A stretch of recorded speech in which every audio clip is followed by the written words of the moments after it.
Bem, boa tarde a todos.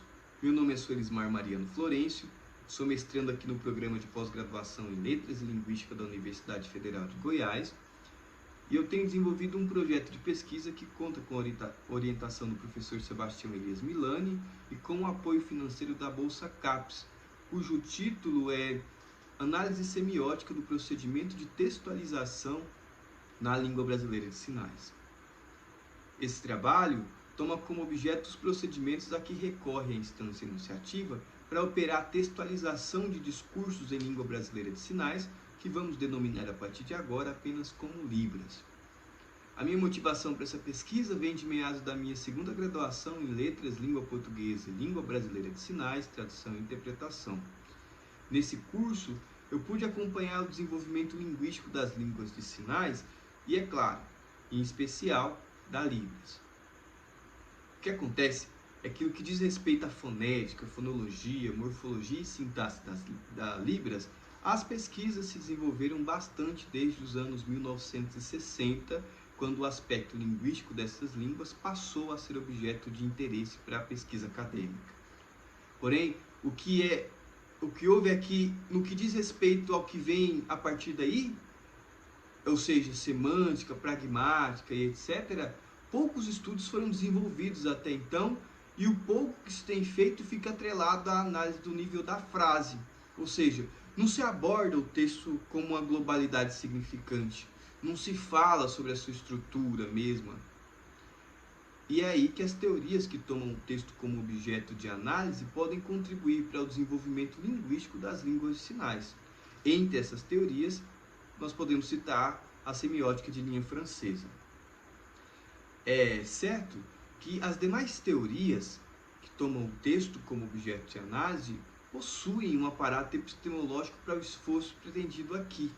Mas o que me chamou a atenção na semiótica de linha francesa foi, primeiro, o rigor metodológico dessa abordagem e, segundo, um esforço de análise anterior que, segundo os próprios autores do Dicionário de Semiótica, um livro seminal da teoria, já tinha sido empenhado há anos atrás, mas que não teve sucesso, tanto por conta do desenvolvimento próprio do escopo da teoria, mas também e principalmente por conta da falta de um inventário linguístico das línguas de sinais. Ou seja, línguas de sinais haviam, mas uma descrição linguística das línguas de sinais ainda estava por se fazer. E aqui é preciso lembrar que ambas as disciplinas, tanto a linguística das línguas de sinais, tanto a semiótica de linha francesa, elas são desenvolvidas a partir dos anos de 1960. Então, é claro, foi preciso esse tempo de amadurecimento de ambas as áreas. E hoje em dia, nós já temos um inventário linguístico de boa parte das línguas de sinais existentes no mundo, entre elas a Libras. E temos também uma teoria semiótica de linha francesa que, dos seus primórdios para cá, se reestruturou de várias maneiras de modo a colocar em evidência tanto o conteúdo, mas também a expressão. Colocar em evidência a lógica que está inerente ao texto, mas também um sujeito que opera esse texto. O papel actancial, que dá vida à narratividade, mas também um corpo próprio e as formas de vida deste, que não deixam de cooperar para a significação global. Mesmo assim, alguns estudos no Brasil que levaram o estudo do texto sinalizado em consideração semiótica não se atentaram para isso. E focaram só no desenvolvimento do conteúdo desses textos, ou seja, no que é dito, em detrimento do seu plano de expressão, a sua maneira de dizer. E é por isso que a gente pretende continuar esse esforço de análise, olhando os processos de significação que são mobilizados em ambos os planos da linguagem. Ou seja, a gente quer empenhar um esforço de análise que foque na semiose, no texto mesmo. Para explicar isso melhor, a gente pode voltar na ideia de que, para a semiótica, um texto é o resultado da semiose. Ou seja, o encontro e a união entre um plano de conteúdo, aquilo que é dito, e um plano de expressão, ou seja, uma maneira de dizer. Então, tem-se um plano de conteúdo que pode ser entendido na esteira das gramáticas chomskianas como um percurso que gera o sentido desde um nível mais abstrato, chamado de nível fundamental, passando por um nível intermediário, onde pode-se apreender os valores inscritos na narrativa, até chegar a um nível mais superficial, chamado de nível discursivo, no qual toda a abstração é recoberta por figuras e temas que lhes dão maior concretude. Acontece que em algum momento esse percurso vai ser interrompido, e isso vai incorrer em um desvio em direção à manifestação. O resultado dessa parada, que obriga a postulação de um plano de expressão ao ato semiótico, último passo necessário para a formação do nível dos signos, é o texto. O ponto é que, para que isso ocorra, ou seja, para que a manifestação seja operada, assim como eu acabei de descrever, o texto, entendido enquanto enunciação, solicita certa organização interna. Sem essa organização, ele não vai cumprir o seu papel, que é se fazer compreender. Logo, está pressuposto aí duas coisas. Primeiro, um sujeito que organiza o texto, e a esse a gente pode chamar e dar o nome de enunciador. E segundo, é previsível também um perfil de leitor visado, ou seja, um enunciatário.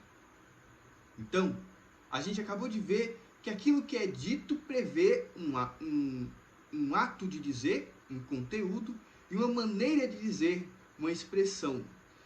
E é claro, isso não vai ser diferente para as línguas de sinais, afinal de contas, o status linguístico dessas línguas, inclusive da Libras, já foi comprovado. E a gente viu também que a enunciação tem um papel a cumprir aí. A semiótica vai dizer que o importante é nunca perder de vista que o enunciador é quem vai escolher e até reiterar determinados materiais linguísticos próprios do plano de expressão para configurar uma forma de dizer que impulsione o conteúdo do texto em favor do seu fazer persuasivo em relação àquele perfil de enunciatário visado. Ou seja, é o enunciador que programa o texto à medida da manipulação que ele deseja operar. A manifestação vai acontecer de acordo com o interesse próprio do enunciador. E a isso a semiótica denomina como procedimento de textualização. E a teoria semiótica vai buscar lá na função poética do Jacobson um embasamento para a análise dessa homologação entre formantes do plano de expressão e categorias do plano de conteúdo, que passará a ser denominada como sistemas semissimbólicos. Nós vamos nos ater a esse trabalho, a essa análise semissimbólica do texto. E vamos tomar como base tanto uma vertente da semiótica grimasiana, chamada de semiótica plástica, quanto uma outra mais recente, denominada de semiótica tensiva. Cada uma dessas duas abordagens oferta certo valor operacional para que a gente possa descrever de maneira eficiente os efeitos de sentido resultantes dos procedimentos de textualização que são operados pelo enunciador. Então, posto que a nossa questão de pesquisa é responder de que forma a instância enunciativa mobiliza estratégias de textualização na língua brasileira de sinais, esse trabalho vai ter os seguintes objetivos. Nós temos um objetivo geral, que é compreender de que forma a instância enunciativa mobiliza estratégias de textualização na língua brasileira de sinais, e esse objetivo geral vai ser dividido nos seguintes objetivos específicos. Primeiro, escrever o percurso gerativo de sentido nos discursos em Libras selecionados como corpos, do qual a gente vai falar a seguir. Segundo, identificar como o enunciador opera homologações entre expressão e conteúdo por meio de estruturas semissimbólicas. Terceiro, a gente vai demonstrar quais são as modulações tensivas necessárias para realizar essa operação e também quais são os efeitos de sentido dela resultantes. E por fim, vamos discutir como tais efeitos de sentido gerenciam o acesso do enunciatário aos valores veiculados pelo texto.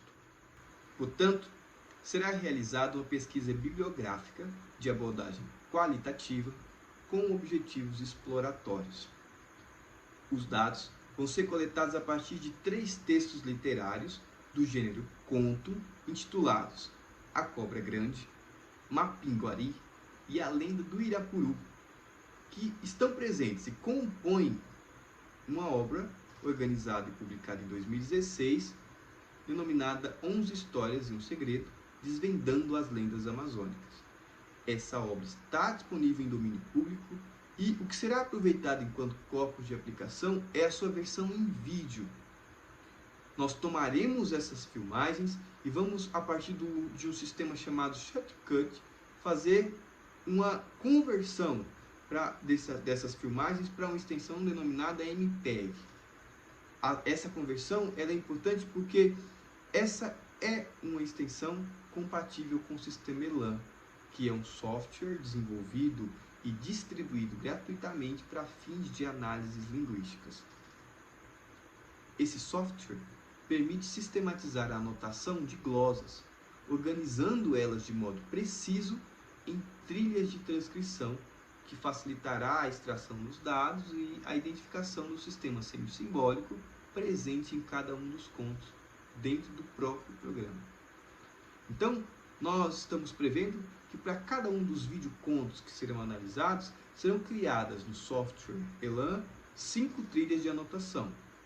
Uma trilha para anotação dos aspectos fonético-fonológicos, uma trilha para anotação dos aspectos morfológicos, uma trilha para anotação dos aspectos sintáticos, uma trilha para a tradução em glosas e, por fim, uma trilha para anotação dos comentários com informações adicionais.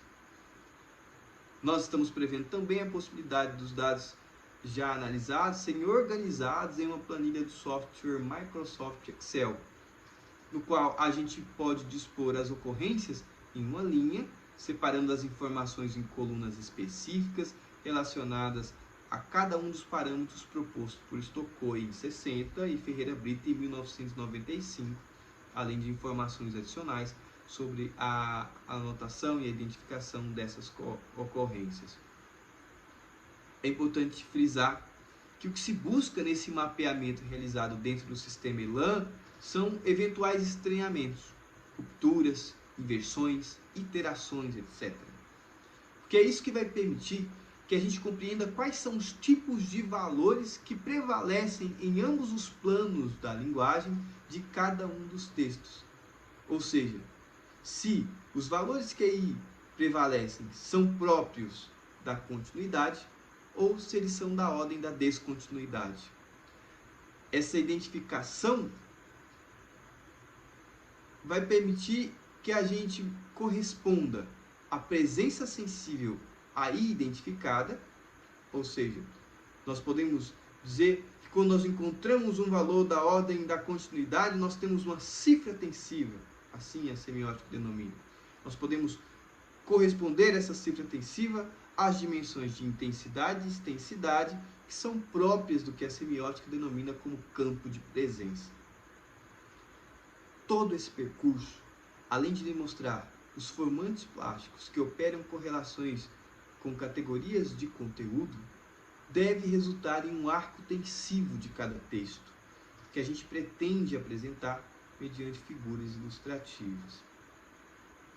Os resultados serão apresentados na dissertação final de maneira conjunta às discussões e seguindo uma sequência específica. Em primeiro lugar, serão analisados os aspectos relativos ao nível discursivo da linguagem. Isso vai permitir que a gente compreenda quais elementos do conteúdo estão sendo aí gerados no corpus de aplicação. Na sequência, nós vamos demonstrar quais são os elementos da expressão que são mobilizados para a realização do procedimento de textualização a partir dos resultados apresentados, desde o nível fonético, fonológico, morfológico e sintático nos contos sob análise, considerando-se uma subseção do capítulo correspondente para cada um desses pontos. Então, na sequência nós temos o cronograma que nós organizamos. para essa pesquisa e a seguir as nossas referências.